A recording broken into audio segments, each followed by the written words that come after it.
දවස් ගෙවෙනවා. කාලය යනවා. මිනිස්සු වෙනස් වෙනවා. හැබැයි මගේ හිතේ ඔයා ගිය තැන තාම හිස්. මං හිතුවා කාලය හැමදේම සනසනවා කියලා. හැබැයි කාලය කරන්නේ මතක ටික ටික ගඹුරු කරන එක විතරයි. මං උත්සාහ කරනවා ඔයා ගැන නොහිතන්න. ඔයාගේ නම ඇහුනත් හිත රිද්දගන්න නැතුව ඉන්න.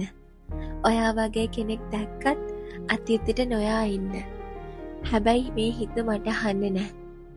රාට නිදාගන්න කලින් මතක හුස්ම වගේ එනවා.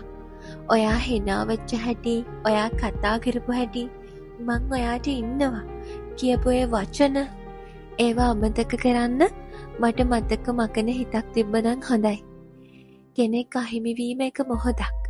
හැබැයි ඒ අහිමිවීම අමතක කිරීම ජීවිතයක්. මං ඉස්සර වගේ හිනාවෙන්න ඉගෙන ගත්තා. ශක්තිමත් වගේ ඉන්නත් ඉගෙන ගත්තා. හැබැයි ඔයා ගැන කතා වුණාම හිත ඇතුලේ පොඩි දෙයක් තාමත් කැඩෙනවා. මේ හිත කවදා ඔයාව අමතක කරයිද මන්දා? නැත්තං ඔයා මගේ අමතක නොවන කතාවක් වෙලාම ඉඳීද මන්දා? සමහර විට අමතක වෙන එක නෙවෙයි ඉගෙන ගන්න වෙන්නේ. ඔයා එක්ක නැතුව ඔයාගේ මතක එක්ක ජීවත් වෙන එක.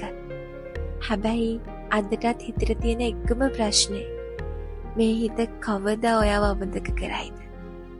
එහෙම නැත්තං කවදාවත් අමතක කරන එකක් නැත්නම්